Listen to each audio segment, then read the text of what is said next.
শুভেন্দুবাবুকে দুটি কেন্দ্রে প্রার্থী করা হয়েছে বা উনি হতে চেয়েছিলেন, সেটাতে দল শিলমোহর দিয়েছে।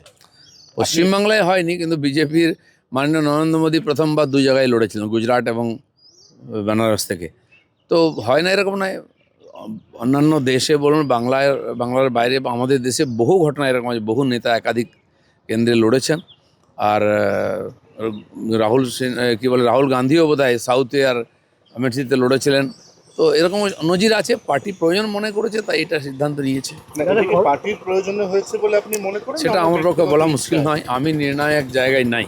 দাদা, খড়গপুর নিয়ে একটা প্রশ্ন আছে যে আপনি খড়গপুরে গেছেন, খড়গপুরের সঙ্গে আপনার একটা আর্থিক সম্পর্ক পার্টি সেই অনুযায়ী করতে পারে, কিন্তু গত 5 বছরে সেই এলাকার মানুষের সঙ্গে আপনার যে সম্পর্ক, কোথাও কোনো অভিযোগ আসছিল যে বিধায়ক কাজ করছেন না বা কিছু এরকম কোনো অভিযোগ? অভিযোগ তো শোনার জন্য আমি নেই, শোনার জন্য লোক আছেন যারা দেখাশোনা করেন। তাদের কাছে কি অভিযোগ আছে, কি আছে না আছে আমি জানি না। সাধারণ মানুষের সঙ্গে আমি যোগাযোগ রেখেছিলাম, অনেক জায়গায় বলেছি। খালি এমএলএ কেন, ওখানকার এমপি যিনি আছেন এখন টিএমসি, তাকে লোকে দেখতে পায় না। আমাকে কমপ্লেন করতো, দাদা এমপি কোথায়? আমি এক্স এমপিকে নিয়ে নাও না, এমপি খুঁজছো কেন?